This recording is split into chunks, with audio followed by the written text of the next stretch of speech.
ഇവരുടെ ഈ വീഡിയോ കാണുമ്പോൾ എനിക്ക് മനസ്സിലായ ഒരു കാര്യം, ഇവർക്ക് ബേസിക് എഡ്യൂക്കേഷൻ ഇല്ല. ആ വീട്ടിൽ ആർക്കും ഇല്ല. നമ്മുടെ നിയമത്തെ പറ്റി ഒരു ചുക്കും ചുണ്ണാമ്പും അറിയത്തില്ല, ഒരു കിണയും അറിയത്തില്ല. നമ്മുടെ ചുറ്റും നടക്കുന്ന കാര്യങ്ങൾ പോലും ഇവർക്ക് അറിയില്ല. പത്രം വായിക്കില്ലെന്ന് തോന്നുന്നു. അറ്റ്ലീസ്റ്റ് ടി വി എങ്കിലും കുറച്ചെങ്കിലും കണ്ടു കഴിഞ്ഞാൽ, ന്യൂസ് എങ്കിലും കണ്ടു കഴിഞ്ഞാൽ കുറെ കാര്യങ്ങളൊക്കെ മനസ്സിലാവും. അങ്ങനെയുള്ള അറിവ് പോലും ഇവർക്ക് ഇല്ലെന്നാ തോന്നണേ. കാര്യം ഒരു നോർമൽ ആളുടെ അടുത്ത് സംസാരിക്കുന്ന പോലും ഇവിടെ സംസാരിക്കാൻ പറ്റത്തില്ല. ഈ അരുൺകുമാറും ഹാഷ്മിന്റെ കണ്ടിട്ട് അവരിന്ന് വെള്ളം കുടിക്കുകയാണ് ഇവരുടെ അടുത്ത് ഓരോ കാര്യം ചോദിക്കാൻ വേണ്ടിയിട്ട്. ഒരാൾ മരണപ്പെട്ട് കഴിഞ്ഞാൽ അതിന്റെ കുറെ പ്രൊസീജിയേഴ്സ് ഉണ്ട്.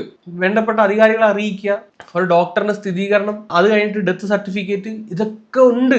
സോ അതിനെപ്പറ്റി ഒന്നും ഇവർക്ക് അറിയില്ല, ഒന്നുമില്ല. ഇന്ത്യയിൽ ഒരു ഭരണഘടന ഉണ്ടെന്ന് പോലും എനിക്ക് തോന്നുന്നില്ല അറിയുമെന്ന്. അത് കേട്ടിട്ട് പോലും ഉണ്ടാവാൻ ചാൻസ് കുറവാണ്. സോ ഒന്നെങ്കിൽ ഇവർ പറയുന്ന കാര്യങ്ങൾ സത്യമായിരിക്കാം. കാര്യം ഇവരുടെ വിശ്വാസം അനുസരിച്ച് അങ്ങനെ സമാധിയാക്കി. പക്ഷെ നമ്മുടെ വിശ്വാസം അനുസരിച്ച് അല്ലെങ്കിൽ നമ്മളുടെ അറിവ് വെച്ച് നോക്കുമ്പോൾ അതൊരു കൊലപാതകം എന്നേ പറയാൻ പറ്റത്തുള്ളൂ. മിക്കവാറും അങ്ങനെ തന്നെ ആവാൻ പോകുന്നത്. ഇവർ പറയുന്ന പല സ്റ്റേറ്റ്മെന്റ്സും ഇവർക്ക് തന്നെ എതിരാണ്. ഇവരൊന്നും അറിയാതാണില്ല കോടതിയിൽ ഇല്ല, ഒന്നും അറിയാതെ സാക്ഷി പറയത്തില്ലേ, അതുപോലാണ് എല്ലാ ചാനലിലും കയറി ഇരുന്ന് പറഞ്ഞുകൊണ്ടിരിക്കുന്നത്. ഇപ്പം കോടതിയിൽ പോയിട്ട് നിയമം അറിയത്തില്ലെന്ന് പറഞ്ഞ് വാദിക്കാനൊന്നും പറ്റില്ല.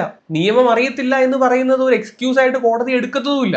അപ്പം ഇതൊരു അന്ധവിശ്വാസത്തിന്റെ പുറത്ത് അവര് ചെയ്ത ഒരു ആചാരമായിട്ട് അവര് കണക്കാക്കുമ്പോൾ വിവരവും വിദ്യാഭ്യാസമുള്ള ആളുകൾ ഇതൊരു അന്ധവിശ്വാസത്തിന്റെ പുറത്ത് അവര് ചെയ്തൊരു മർഡർ ആയിട്ട് കണക്കാക്കാൻ പറ്റത്തുള്ളൂ. അവര് പോലും അറിയാതെ ചിലപ്പം ഈ പറയുന്ന അദ്ദേഹത്തിന്, ഈ പറയുന്ന അങ്ങേർക്കും വിവരവും ഇല്ല, അല്ലെങ്കിൽ അങ്ങേര് ഈ പരിപാടിക്ക് നിൽക്കത്തില്ലല്ലോ. അങ്ങേരുടെ അറിവോട് കൂടി അങ്ങേരെ ജീവനോടെ കുഴിച്ചു മൂടി എന്ന് വേണമെങ്കിൽ നമുക്ക് പറയാം. അതിന് പോസ്റ്റ്മോർട്ടം ചെയ്യുമ്പോഴേ മനസ്സിലാവത്തുള്ളൂ എന്താണ് പ്രോപ്പർ മരണ കാരണമെന്ന്. എന്താണെങ്കിൽ ഈ ഒരു സാധനം എങ്ങോട്ടാണ് പോകുന്നതെന്ന് ഒരു പിടുത്തവും കിട്ടുന്നില്ല. കുറെ ടീം സപ്പോർട്ടൊക്കെ ചെയ്ത് വരുന്നുണ്ട്. ഇപ്പൊ അവന്മാരുടെ ഒന്നും വലിയ അനക്കവും ഒന്നും കാണുന്നില്ല. കാര്യം അവന്മാർക്ക് തന്നെ മനസ്സിലായെന്ന് തോന്നുന്നു, ഇതിനകത്ത് കിടന്ന് അധികം കളക്കാൻ നിന്ന് കഴിഞ്ഞാൽ നാട്ടുകാരെടുത്തിട്ട് പണിയുമെന്ന്. എന്നിട്ട് കിടന്ന് ചിലക്കുന്ന കുറെ അവന്മാരുണ്ട്. അവന്മാരും ഈ ഗണത്തിൽപ്പെട്ട ടീംസ് തന്നെയാണ്, പറഞ്ഞിട്ട് കാര്യമില്ല. അവനൊക്കെ എപ്പോഴെങ്കിലും സമാധി ആവട്ടെ, അന്നേരം നോക്കാം. അപ്പൊ എന്താണ് ഗൈസ് നിങ്ങളുടെ ഒരു അഭിപ്രായം ഈ ഒരു കാര്യത്തിൽ? താഴെ ഒന്ന് കമന്റ് ചെയ്യുക. കൂടുതലൊന്നും പറയാനില്ല. അപ്പൊ ശരി, ടാറ്റ, ബൈ ബൈ.